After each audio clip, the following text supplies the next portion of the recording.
നമസ്കാരം. സാമ്പത്തിക പ്രതിസന്ധിയുടെ പേര് പറഞ്ഞ് സംസ്ഥാന സർക്കാർ ഒരു കടുംവെട്ടിലേക്ക് നീങ്ങുന്നത് തികച്ചും അപലപനീയമാണ്.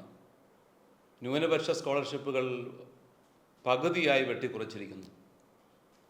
പട്ടികജാതി വിഭാഗങ്ങൾക്കുള്ള പ്രത്യേക സഹായ പദ്ധതികളും 500 കോടിയോളം വെട്ടിക്കുറച്ചിരിക്കുന്നു.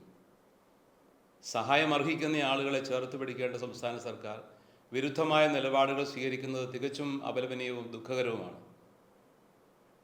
ന്യൂനപക്ഷ അവകാശങ്ങൾ സംരക്ഷിക്കപ്പെടേണ്ടതാണ്. ന്യൂനപക്ഷ വിഭാഗങ്ങളിലെ സാമ്പത്തിക പിന്നാക്കം നിൽക്കുന്ന വിദ്യാർത്ഥികളെ സ്കോളർഷിപ്പ് നൽകി പഠിപ്പിക്കാനും വളർത്തിയെടുക്കാനുമുള്ള സംവിധാനത്തിലാണ് പകുതിയോളം ഇളവ് വരുത്തി വലിയൊരു കടുംവെട്ട് വരുത്തിയിരിക്കുന്നത്. അതുമൂലം ധാരാളം കുട്ടികൾക്ക് പഠിക്കാനുള്ള അവസരങ്ങളാണ് നഷ്ടപ്പെടുന്നത്. വലിയ സാമ്പത്തിക പിന്നാക്കാവസ്ഥ അനുഭവിക്കുന്ന ന്യൂനപക്ഷ വിഭാഗങ്ങൾ ഏറെയുണ്ട്. അത്തരത്തിലുള്ള വിദ്യാർത്ഥികളെ തികച്ചും തള്ളിക്കളയുന്ന ഒരു നിലപാടാണിതെന്ന് പറയാതിരിക്കാൻ വയ്യ. മാത്രവുമല്ല, പിന്നാക്ക വിഭാഗങ്ങൾ ആയി അറിയപ്പെടുന്നവർക്ക് പ്രത്യേകം പരിഗണന ലഭിക്കുന്ന പദ്ധതികളിലാണ് 500 കോടിയോളം വീണ്ടും വെട്ടിക്കുറച്ചിരിക്കുന്നത്. ഇതും തീർച്ചയായിട്ടും അപലപനീയമാണ്.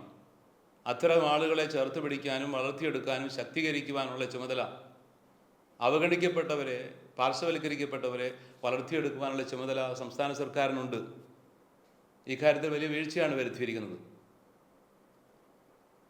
സംസ്ഥാന സർക്കാരിൻ്റെ ഉന്നത പദവികളുള്ളവർക്കും അത്തരത്തിലുള്ള ഉന്നത ഉദ്യോഗസ്ഥർക്കും കിട്ടുന്ന ആനുകൂല്യങ്ങളിൽ യാതൊരു കുറവും വന്നിട്ടില്ല എന്നുള്ളതും ഇവിടെ ശ്രദ്ധിക്കപ്പെടേണ്ടതാണ്. ഇത്തരം നിലപാടുകളിൽ നിന്ന് വ്യക്തമായ ഒരു തീരുമാനത്തിൽ മാറ്റം വരുത്തേണ്ടതുണ്ട്. അത് ജനദ്രോഹപരമാണ് എന്ന് പറയാൻ ആഗ്രഹിക്കുന്നു. സർക്കാർ അടിയന്തരമായി ഈ കാര്യത്തിൽ ഇടപെട്ടുകൊണ്ട് അർഹിക്കുന്നവർക്ക് അർഹമായത് കൊടുക്കാനായിട്ട് തയ്യാറാകണമെന്ന് അഭ്യർത്ഥിക്കുന്നു.